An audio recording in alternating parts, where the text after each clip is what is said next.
Hi friends, இப்போ நம்ம பார்க்க போகிறது பொது தமிழில் தமிழ் அறிஞர்களும் தமிழ் தொண்டும் அப்படிங்கிற ஹெட்டிங் கீழே மரபு கவிதையில் உடுமலை நாராயண கவி பற்றி பார்க்கலாம்.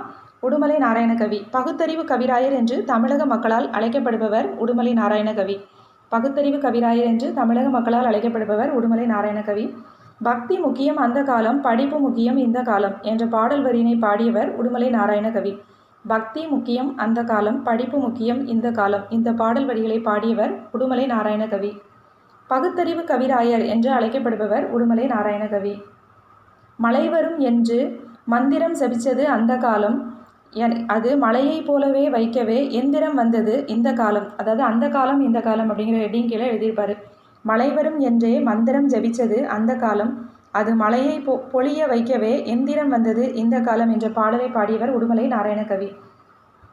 சரியான இணைகளை தேர்ந்தெடு. பகுத்தறிவு கவிராயர் உடுமலை நாராயண கவி. ஊமை கவிஞர் பெருஞ்சித்திரன் கொடுத்துருக்காங்க. ஊமை கவிஞர் யார்? சுரதா.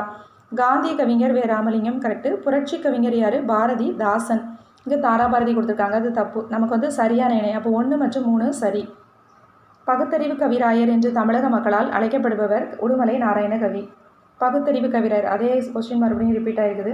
இப்போ உடுமலை நாராயண கவி பற்றி பார்க்கலாம். இவருடைய பிறந்த ஆண்டு என்ன அப்படின்னா செப்டம்பர் 25, 1899 முதல் மே 23, 1981 வரை. இவருடைய காலம் செப்டம்பர் 25, 1899 முதல் மே 23, 1981 வரை. 1899 1981 வரை.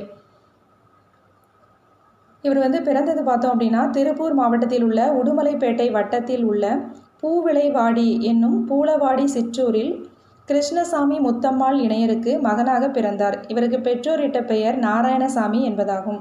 உடுமலை நாராயண கவி அவருடைய பெற்றோர் அவருக்கு இட்ட பெயர் நாராயணசாமி.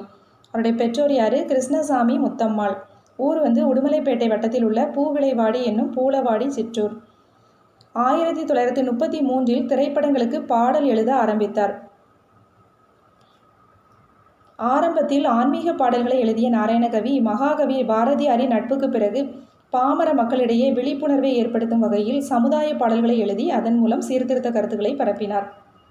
மதுரையில் வாழ்ந்தபோது அங்கு முகாமிட்டிருந்த டிஎஸ்கே நாடக குழுவினரோடு ஏற்பட்ட தொடர்பினால் என்எஸ் கிருஷ்ணனுடன் கலைவாணர் தொடர்பால் பெரியார் நெருங்கிய தொடர்பு ஏற்பட்டது. அண்ணா, கலைஞர், பாவேந்தர் முதலிய திராவிட இயக்க தலைவர்களின் நட்பு இவருக்கு கிடைத்தது. அதனால் திராவிடர் இயக்க பற்றும் பகுத்தறிவு பார்வையும் கவிக்கு கிடைத்தன. முதலாக கவிதை எழுதிய திரைப்படம் சந்திரமோகனா அல்லது சமூக தொண்டு. உடுமலை நாராயண கவி முதலாக கவிதை எழுதிய திரைப்படம் சந்திரமோகனா அல்லது சமூக தொண்டு. உடுமலை நாராயண கவி தனது 82ஆம் வயதில் 23/5/1981 மறைந்தார். இந்திய அரசு உடுமலை நாராயண கவியின் நினைவை போற்றும் வகையில் 31/12/2008 இந்திய அஞ்சல் தலை வெளியிட்டிருக்குது. இந்திய அஞ்சல் தலை எப்போ வெளியிட்டாங்க உடுமலை நாராயண கவிக்கு? 31/12/2008. இந்த உடுமலை நாராயண கவியை அறிமுகப்படுத்தியவர் யாருன்னா கலைவாணர் என்எஸ் கிருஷ்ணன் தான் அறிமுகப்படுத்துகிறாரு. அதே மாதிரி திருக்குறள் கருத்துக்களை அதிகமாக பயன்படுத்தி பாடியிருப்பார். நாட்டுப்புற பாடல் மெட்டுகளை திரைப்படத்தில் அதிகமாக நாட்டுப்புற பாடல் மெட்டுகளை திரைப்படத்தில் அறிமுகப்படுத்தியவர் யாருன்னா உடுமலை நாராயண கவி தான்.